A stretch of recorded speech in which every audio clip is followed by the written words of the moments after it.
a.m. every Sunday. Wọlé ọlá àwòkọ́ṣe tó dára jùlọ fún gbogbo ẹ̀dá lára Ànábì ló wà. أشهد أن لا إله إلا الله وأشهد أن محمدا رسول الله. Assalamu alaikum gbogbo mùsùlùmí gẹ́gẹ́ bá a ṣe mọ̀ wípé díẹ̀díẹ̀ ládìẹ ń díẹ̀ ká lè bá wa ṣe hajj rọrùn lọ́dún tó ń bọ̀ níléeṣẹ́ hajj Masrur ṣe sílẹ̀kùn àǹfààní san díẹ̀díẹ̀ fún gbogbo ẹni tó jàrán kan Mákà Mádínà ẹkú tìmọ̀tiwa níléeṣẹ́ hajj Masrur wípé bá a ti wí là ṣe ìtọ́jú tó gáyàtà fáwọn alálàájì wa ilégbé rọrùn ní Mákà àti Mádínà ọkọ̀ ọlọ́yẹ lóòrèkóòrè síárà ọ̀fẹ́ pẹ̀lú àwọn àfa onímọ̀ oúnjẹ tó dóṣù lẹ́ẹ̀mejì lójúmọ́ fáwọn tó sanwó ẹ̀ ilégbé tó jọjú ní Mẹ́kà òun Mẹ̀dínà mélòó la fẹ́ kà lẹ́yìn àdìpèlé ẹ wá gbọ́ o umrah Ramadan 2020 May 10 lágbéra tá a sì padà dé ní May 25 ká tó wá ṣe hajj ní July 20 sí August 10 ẹ̀yà lọ fowókọ́lẹ̀ ní hajj Masrur tó wà ní Ajadilawa Central Mosque number 24 Tokunbo Street Lagos Island tàbí kẹ́ ẹ pé Amir Komorudin Ajala sórí 08023364653 ẹni tó mọ̀nà ló yẹ ká tẹ̀lé hajj Masrur làwọn bá lọ. Bismillahir Rahmanir Rahim. Ya ayyuhal ladhina amanu taqullaha haqqa tuqatih wa la tamutunna illa wa antum muslimun. Ya ayyuhan nasu taqu rabbakum alladhi khalaqakum min nafsin wahida wa khalaqa minha zawjaha wa batha minhuma rijalan kathiran wa nisaa wattaqullaha alladhi tasaaluna bihi wal arham inna Allaha kana alaykum raqib. يا أيها الذين آمنوا اتقوا الله وقولوا قولا سديدا يصلح لكم أعمالكم ويغفر لكم ذنوبكم وما يطع الله ورسوله فقد فاز فوزا عظيما. adúpẹ́ fún sáàtì ramani tó ní ká wáyé taráyé wá tàbá wáyé ta òwúlò tani ó pò tàbá wáyé ta ń mú tí tani ó po Olúwa lẹ́jọ́ tàbá wáyé táwọn mú un gbó tani ó po Olúwa lẹ́jọ́ tàbá wáyé táwọn ṣẹbọ tani ó po Olúwa lẹ́jọ́ adúpẹ́ fún sáàtì ramani tó ní ká wáyé taráyé wá tàbá wáyé tá ò lẹ́sìn tani ó po Allahu Akbar.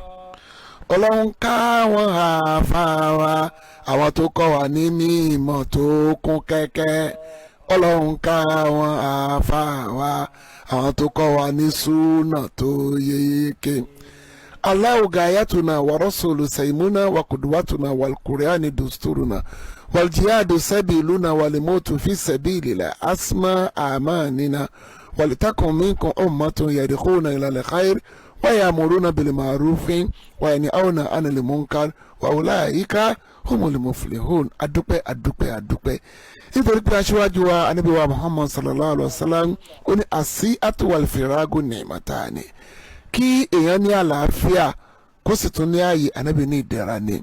So we give thanks to Almighty Allah for this benevolence, for His benevolence on us today, because as Salam said, whoever asked who was healthy, if he was healthy and you have a time in the service of mankind, it's a reward, it's a great mercy or great bounty from Almighty Allah whatsoever. Last Sunday a ní Ọlọ́run jẹ́ ká lè wà ní ìní tó torí pé ńgbà náà coronavirus yìí ó ti bẹ̀rẹ̀ sí tọ̀kálẹ̀ díẹ̀díẹ̀ lẹ́ni ọ̀tá ti kọ́ dúpẹ́ fún ni pé à ń bẹ láyé a sì ń bẹ láyé wa. Ó ní man lam yashkuru nasa lam yashkuru Allah, ẹni tí ó bá lè dúpẹ́ fún èèyàn kò lè dúpẹ́ fọlọ́run. Ọlọ́run ló ní kí ètò yìí máa wáyé torí pé ètò ẹ̀sìn ni. Kí l'Ọlọ́run sọ, kí l'Ànábì sọ, àwọn tó bá Ànábì ló gbà láyé kí ni wọ́n sọ nípa àwọn issue. But kò lè ṣeé ṣe tá a bá rí sponsors bí a sọ pé kò sí ọjà ìta ní wà ní lockdown. Alájà Rukayat Àgbékẹ́ Kàsálí tí wọ́n ní ọ̀sẹ̀ yìí wọ́n tún fowó ránṣẹ́ sí wa pé àgbọ̀lọ̀ jẹ́ kí ètò ìkó ṣe kíni kò forí sọpọ́. Àwa ń lọ sínú Al-Qur'an pé ká sọ fún wọn pé Ọlọ́run bá sọ pé alladhina yunfiquna fi sarai wa darai wal kasimina al-ghayza. Ẹ̀rí ibẹ̀ ni alájà bọ́ sí àwọn tí wọ́n ná nígbà tó nira àti ìgbà tó dẹ́ra. Ọlọ́run ní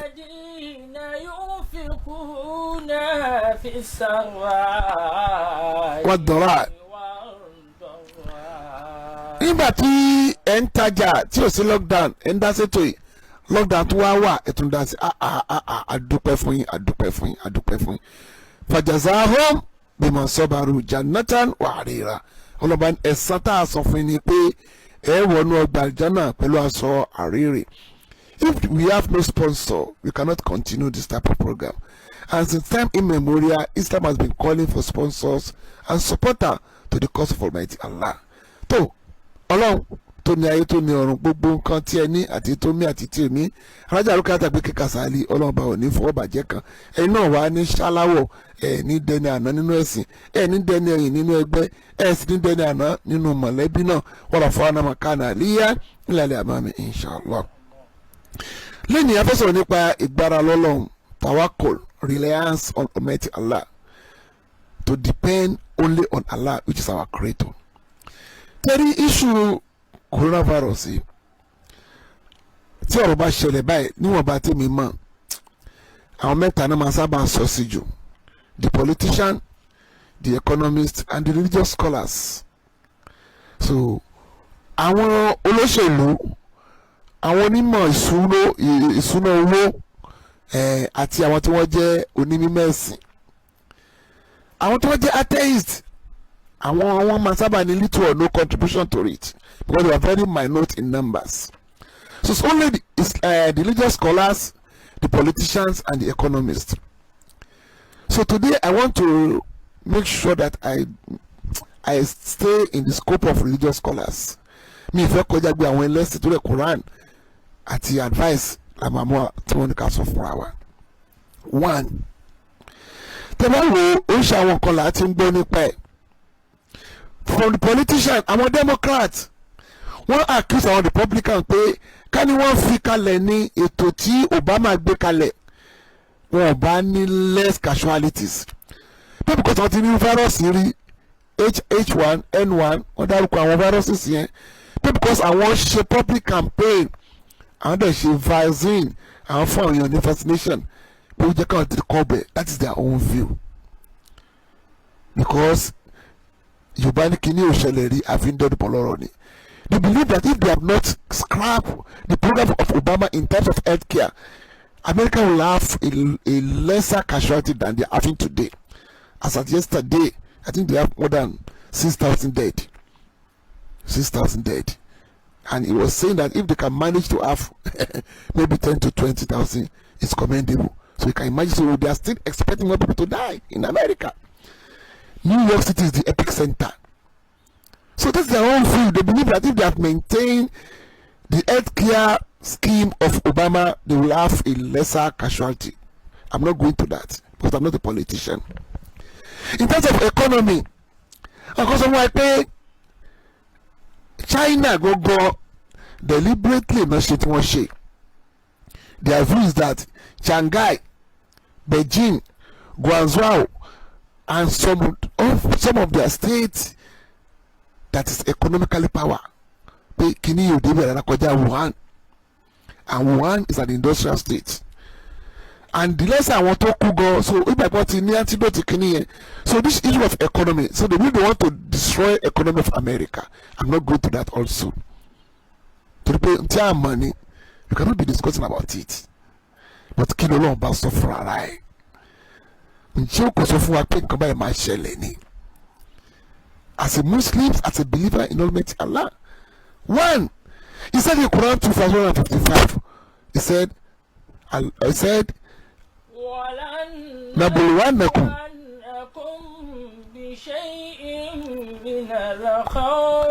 Ọlọ́run ní máa dán yín wò pẹ̀lú nǹkan àbẹ̀rù wàlújúrì àti bí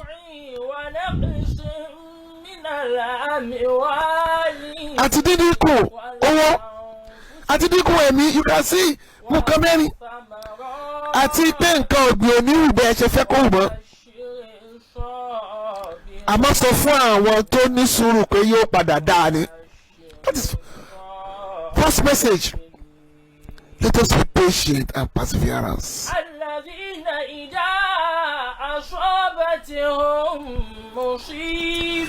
Àwọn tó ṣe pé ńgbà tí wàhálà yìí bá ṣẹlẹ̀ wọ́n sọ wípé ọ̀dọ̀ Ọlọ́run làwọn ti wá ọ̀dọ̀ Ọlọ́run làwọn máa padà sí. Those who rely and says we come from Allah and we are going to return unto Almighty Allah. Take it or leave it. Take it or leave it. Allah has forewarned us. Ó ti sọ fún wa pé wọ́n á fẹ́ rùbà wá, wọ́n á fi nípa wá, owó wa ò ní pọ̀, ẹ̀mí ó máa dínkù, nǹkan kò ní hù. Ó lè wá jẹ́ nǹkan kan ní ó gbé wá. This is not the first calamity that befell mankind. Àti ní cholera, àti ní meningitis, àti ní swine flu, àti ní bird flu, àti ní Ebola, àti ní HIV, àti ní Lassa. But as Muslims, you must believe that nothing is going to happen without the knowledge of Allah. Quran 64 verse 11. Ma asaba min musibatin illa bi iznillah. Ma asabaka min musibatin Aburú kan ò ní wá bá yín illa àyàfi pẹ̀lú ìyọ̀ǹda Ọlọ́run. Àyàfi pẹ̀lú ìyọ̀ǹda Ọlọ́run.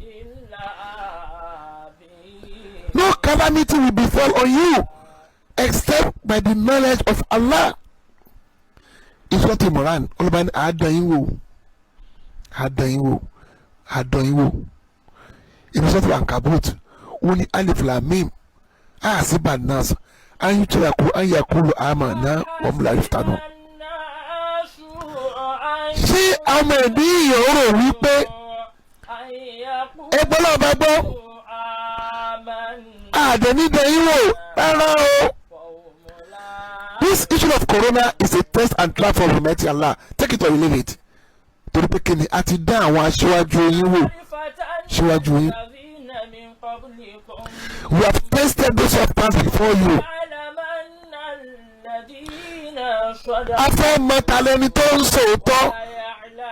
A fẹ́ mọ ẹni tó dúró ti Ọlọ́run. A fẹ́ mọ ẹni tó ń parọ́.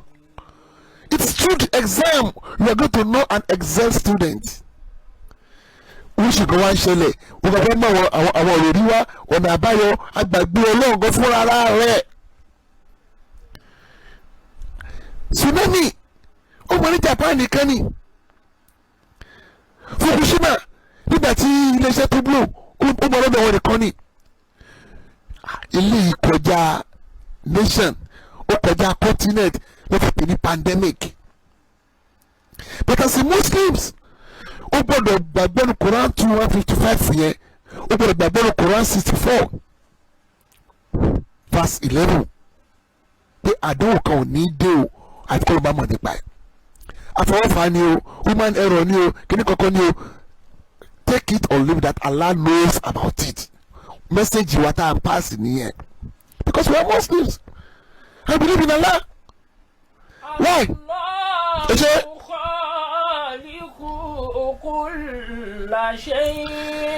Nítorí pé lọ́ba ló dá gbogbo nǹkan. Allah created everything. Kulli shay wakil. Thank you. Allah created everything and He makes sure that He guides all what He has created. Ọlọ́ba ló dá gbogbo nǹkan. Ó dẹ̀ rí dájú pé òun ṣe gbogbo àwọn nǹkan tó dá, tó ń tọ́ka sí pé a gbọ́dọ̀ wá ìṣọ́ míì lọ sí ibòmíì kọjá ọ̀dọ̀ Ọlọ́run tó ní kí corona bẹ̀rẹ̀. Gbogbo symptoms tó ló ní ìmọ̀ làwọn àrùn míì ní, particularly high fever. The only thing wà lórí pé ilé wa very very contagious, very contagious. Tó bá gbọ́ lébi tẹ́ni tó mú bọ́ọ̀lé yóò mú ẹ tó fi lé bẹ́ẹ̀ nìyẹn. Àìmọye àrùn náà ló ń pààyàn. Àwọn tó ń pínlẹ̀ kò mọ yàtọ̀ láàrin olówó, tálákà, ọlọ́lá, aláìní, onímímọ̀, aláìmọ̀kan, èèyàn dúdú, èèyàn funfun. This coronavirus has no boundary. It's not a respecter of the rich nor the poor, nor the ruler nor the subject, nor the politician nor the followers, nor the scholars nor the ignorant. That's why everybody was panicking. Tó jẹ́ gbogbo ọmọ àgbẹ̀rù nìyẹn. Àmọ́ Mùsùlùmí ni wọ́n. Ayé máa padà sọ kí làwọn ojúṣe tó yẹ kó máa ṣe kádùn ètò dé. Olùkàkú wá sit right. Wọ́n ní Las Vegas ló ní the largest casino and gambling center. Wọ́n ti pa. There's a city never sleeps. Gbogbo city they are not only sleeping, they were snoring. When I was sitting on so, when I was last one and saying nobody goes to gambling again. Gambling center, nobody goes to the club. Nobody goes to clubbing. Nobody is clubbing again because I was a club more. Party duro, big sport every week, every day. Betting money. I want players one cut salary one because Allah is taking control. Tell a pé job be like my baby question tin baby say limoni le mulku yaw limoni le mulku yaw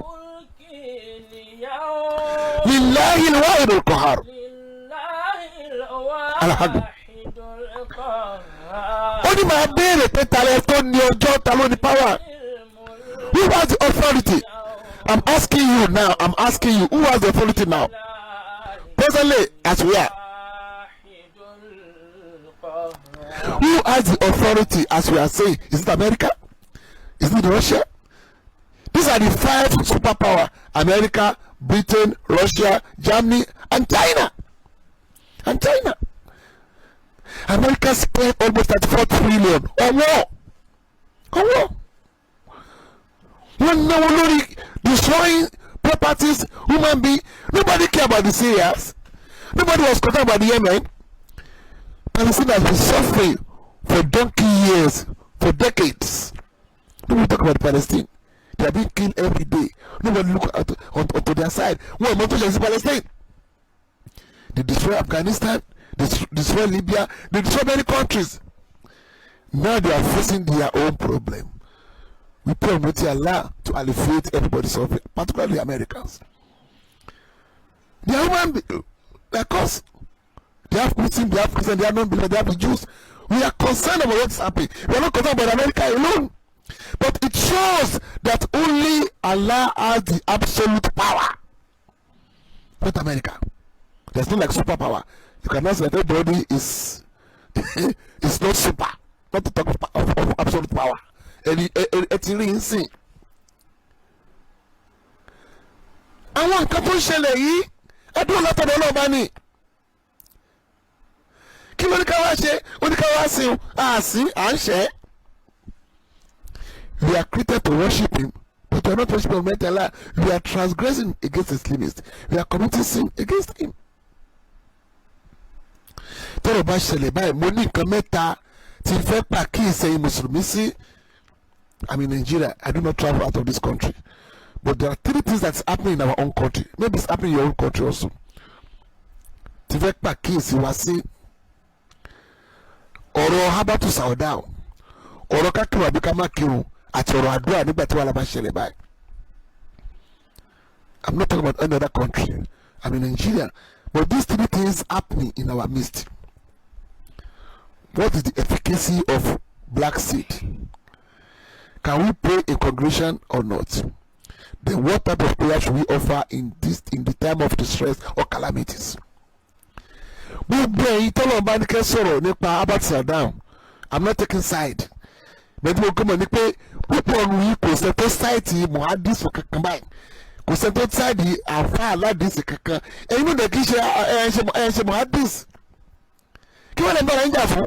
Ó ṣiṣẹ́ o, kò ṣiṣẹ́ o. No. Níbi ayé tá a dé until professionalize issue. Tọ́rọ̀ bá ti ṣẹlẹ̀ káfílẹ̀ fáwọn aládìsí. Àdìsí lẹ́ ń fà láàrin ara yìí. Kí làwọn tó lọ rí science of àdìsí kí ló sọ nípa Albert Sadam? Tó ṣe ìṣẹ̀lẹ̀ ni. Ṣé plague ò ṣẹlẹ̀ nígbà ìṣẹ̀lẹ̀ náà mọ́ ọ̀rọ̀ ní? A sọ fún yín náà. Pèsè náà mọ́ ó lọ sí Syria. Pẹ̀lú àwọn companion. He was going to Syria with the companion. So ó dẹ́nu ọ̀nà ní kó má wọlé. Nítorí pé plague wà nílùú yẹn. There's a virus epidemic by then. And there's an hadith. Tọ́wọ́ pé tẹ́ bá rí pé àjàkálẹ̀ àrùn ṣẹlẹ̀ nílùú kan ẹ má wọ ọbẹ̀ ẹ̀ tẹ́ wọ́n bẹ̀ ẹ má jáde. So wọ́n rán Sayyidina Umaru létí hadith yẹn. Ó dàgbà Peter Fagba Abu Ubaidah nínú àwọn ẹlẹ́ṣẹ̀ àti Mubashirun among the 10 companions that received glad tidings of paradise when they are still alive. Ó ní ẹ̀yẹ́ ká wọ ọbẹ̀ jáde. Tọ́lọ́mọ ní kò ní kàwá. Ó ní kárí àrà bá dẹ̀ pé máa kàn wá. Ọmọ rẹ̀ náírà á ní wọ́bẹ̀. À á padà ní. Àdìsí ti ṣáájú pé ká máa wọ̀ ní òru tí wàhálà bá ṣẹlẹ̀. وسلم ẹ̀hẹ́ إذا سمعتم بالطاعون بعرض nígbà tẹ́ bá gbọ́ pé àjàkálẹ̀ àrùn ṣẹlẹ̀ nílùú kan alábìnrin máa wọ̀ bẹ̀ وإذا وقع بحرض فلا تخرج منها. tẹ́ bá dẹ̀ wà bẹ̀ má jáde. So àdìsẹ́ ni Umaru tẹ̀lé ó ní àásá fún kádàrá kan lọ́ba kádàrá kan ẹja padà sí Medina. They went back to Medina without entering Syria. Only those who are school of hadith can expatiate and explain in detail meaning of hadith. Sọ́mọ́ ẹ̀kí ẹ̀ dá wà lálẹ́ ẹ̀yẹ kú lọ́rọ̀ Facebook ẹ béèrè kí àwọn scholars of hadith sọ nípa Abad Sadao mi ní sọ́jú bẹ́ẹ̀ lọ. A ní ṣùgbọ́n pọ̀ ìdúró lọ. Ẹlẹ́ẹ̀kejì àwọn èèyàn ní ká máa kírun ṣé ká tẹ̀ lófin ìjọba ní ká má tẹ̀ lófin ìjọba. Mo rí kan lánàá mo dọ̀fẹ́ máa sunkún wọn ìmáàmù yẹn sáré pẹ̀lú àlùkìmbà dúdú fún India ló ti ṣẹlẹ̀ ó kà á lẹ́ni. Why are we disturbing ourselves? Mo sọ fún ẹnìkan pé wọ́n tó jò bá ń rọ̀ àbí tàbí kò bá ń fẹ́ ànábìrì pé sọ́ọ́ ló fi gbòòrò ti kù ẹ kírun lé yín ó apply sí many things. Ibi bí à ń sá fún ọgbẹ́ nǹkan tẹ́ kírun ẹni mọ́ni àtàkírun ànímọ́ no, this disease is contagious. Kò tí ṣẹlẹ̀ lọ́dọ̀ wa àlùmọ́sálẹ̀ fúnde ṣé ẹ mọ̀gbà tí ó ṣẹlẹ̀ ni ẹ̀yin tẹ́ ẹ̀dọ̀ ń sọ̀rọ̀ yín náà bí ta alákọ̀ọ́kọ́ ẹ̀yin náà kì í ṣe fàkíù ẹ̀ ṣe ẹni tó nímọ̀ nípa fíkíù ó yẹ kẹ́ mú ìdájọ́ àwọn àfáà wá lórí ẹ̀ pé ṣáà lè kírun àbá lè kírun kò ní ìdíjà ẹ má ẹ̀ka sọ social media di fúnrọ̀ tó máa bára wa pọ̀ ọ̀rọ̀ máa sọ̀rọ̀ ọ̀rọ̀ òdì síra wa Albani lè kírun bùbáṣe la lè kírun Ibn Taymiyyah la lè kírun Ibn Jawzi la lè kírun kíríkọ̀ la lè kírun ìyẹn ló máa mú wa. So àwọn táwa ń gbọ́ àwọn òkúta lè turning point, that is it. Not your own thinking, not your own translation, not your own perspectives. That is it. Má mú rò rí ẹ̀wá ọ̀rọ̀ ẹ̀sìn lélẹ́yìí kí làwọn àáfàá sọ́ṣà lè kírun àbá lè kírun. Finally ẹ̀yin ọmọ ìyá nínú ẹ̀sìn wọn kà kó wa mú àdúrà wá ọkùnrin sọ pé tá a bá ṣe Kùránì àárín irun bẹ̀ ká mú irun yẹn ká lọ fi sómi ká wá gbé mu ká gbé irun mi subhanallah àmọ́ ṣe kúrò tí pé padà you cannot just prepare your own theory. This is a religion of Almighty Allah. Ọlọ́ba ló lẹ́sìn ànábì ló mú wá ànábì ní tẹ́ bá rí pé àṣọ báyìí ṣẹlẹ̀ kẹ́ Allahumma inni a'udhu bika minal barasi waljunun waljuz'am wa min sa'il asqami. Lọ sí kitab al-azkar ni you read it, you search for it. What are the prayers to be offered in the time of distress? Ẹ wá kọ àdúrà fún ọmọ ẹláṣí torí pé ẹgbẹ́ ló ga èmi náà kọ tó wù sí bẹ́ẹ̀ èmi nìkan máa ṣe 40 nìkan máa ṣe 40 nìkan máa ta nítorí kí ni àwa kọ́la kọ́ máa rí epidemic. Kódà tọ̀rọ̀ ti ṣe ájì ó ní iye ìgbà agbẹ̀ olóòkú jẹ́ kárí ọjọ́ ọdún ìṣe because ìgbàgbọ́ wa ni òpó ẹ̀sìn wa ni mínísítà táwa ilé ìsẹ̀mí ó wà mẹ́ẹ̀ but ìbànújẹ́ ló máa jẹ́ fún wa that's a sign of last hour pé pé àpàdà rí àjíṣe inú wọn wá dúpọ̀ ní àjíṣe kí ló fẹ́ gbà ń bẹ̀ ṣé ìpò òun láti lọ bẹ̀ no you're Muslims.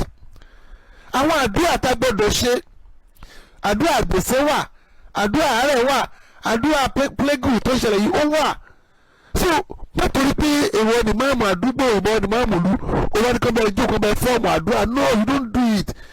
Do you know it's not the way of Arabs or the non-Arabs? It's not the way of Hausa or the Igbos or the Yorubas. So àdúrà tó bá ní ká máa ṣe lásìkò yìí bàtà gbọ́dọ̀ ṣe agbọ́dọ̀ mọ̀ gẹ́gẹ́ àpẹẹrẹ ẹ̀sìn anábìrò pàtàkì ní sùn ṣàbán àmọ́ kò fún aládùúgbò àpẹẹrẹ máa ṣe ń gbà yẹn ó rò pàtàkì pé ní sùn ṣàbán ọjọ́ pàtàkì ni but they don't give us any order any about that this is the prayer we should offer. Ó ṣàdúrà tá a máa ṣe tó bá wà lárafa ó ṣàdúrà tá a máa ṣe nílẹ̀ alátìkọ́dé ó ṣàdúrà tá a máa ṣe láàmúyẹ gbà àmọ́ kò ó sọ pé ká ṣàdúrà ni kò fún wa ní àdúrà báyìí.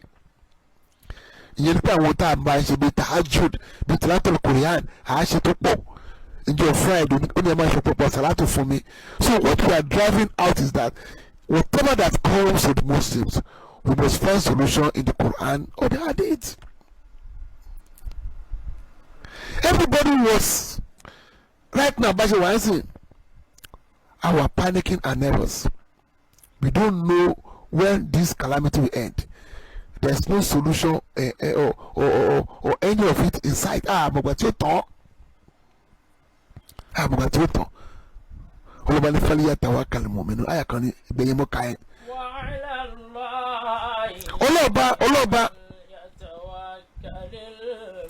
Olùbá ní ká gbójúlé. Olùbá jẹ́ kẹ́mi wá gùn.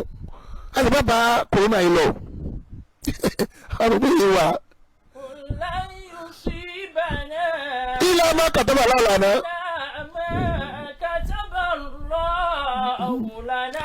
هو مولانا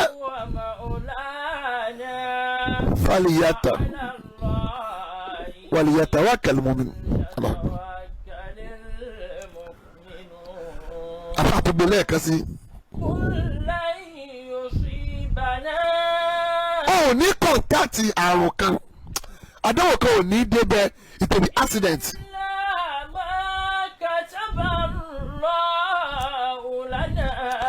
Ọlọ́run ti kọ́ pé yóò bá ẹni, Ọlọ́run sọ pé ó máa nípinnu ẹni. Ibùkún tó bá wá kú sórí ẹ̀ ìdájọ́ Islam tó wà. Tó bá kú ikú plague, tó bá kú fire burning, tó bá kú accident, tó bá kú by drowning, tó bá kú by stabbing. Ànábì sọ pé tó bá kú gbogbo àwọn kú yẹn ṣàyídì ramatad. Ọlọ́balọ́bọ̀ olùdáàbòbò wa ala Allahi falyatawakkal al-mu'minun.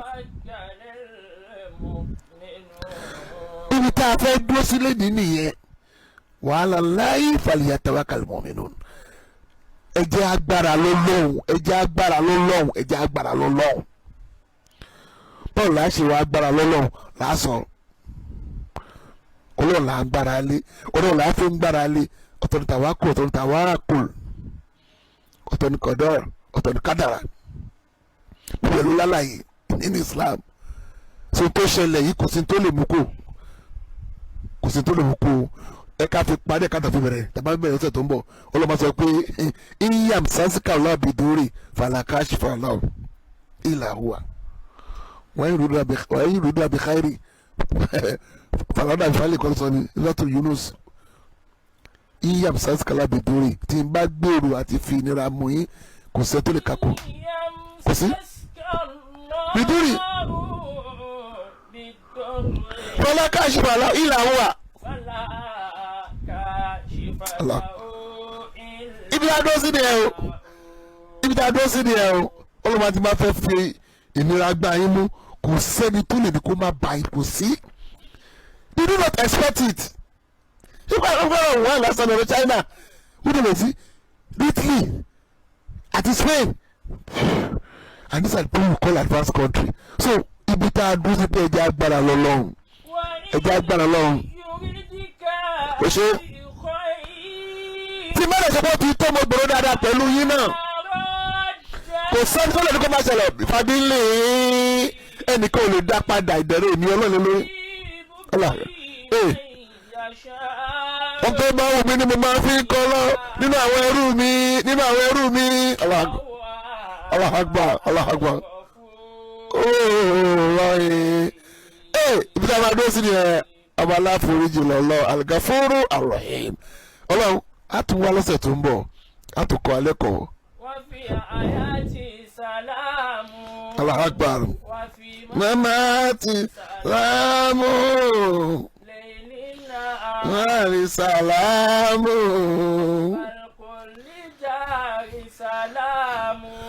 tó a fi wálẹ̀ sínú àlàáfíà lọ́kùnrin bàbá assalamu alaikum wa rahmatullahi wa barakatuh. Wọlé ọ̀la àwa yóò bá Muhammad wọlé ọ̀la. Ọlọ́run á jẹ́ ká bá Muhammad wọlé ọ̀la. Àmì ẹ̀ pọ̀ ṣùgbọ́n àmì nìkan ò rán o. Ànábì ti sọ pé ẹni tó bá nífẹ̀ẹ́ ṣe sí òun yóò fẹ́ràn òun. Ẹni tó bá sì ti fẹ́ràn òun náà ni yóò bọ́ òun wọnú ọgbà àdìjọ́ onídẹ̀ra. Kí wá làwọn ìṣesí ànábì gan-an lè tó wọlé ọ̀la dálé lórí. Wọlé ọ̀la ẹ pàdé Imam Kamaldeen Àjàlá àti àwọn gbajúgbajà dáńtó onímọ̀ ìjìnlẹ̀ àfáà tá a máa gbà lálejò ní gbogbo ọjọ́ ọ̀sẹ̀. Sunday aago 10 sí 10 àbọ̀ àárọ̀ làǹfààní ètò wọlé ọ̀la yóò máa gorí afẹ́fẹ́ ní MITV Muri International Television. Wọlé ọ̀la 10 to 10:30 a.m. every Sunday. Wọlé ọ̀la àwòkọ́ṣe tó dára jùlọ fún gbogbo ẹ̀dá lára ànábì ló wà.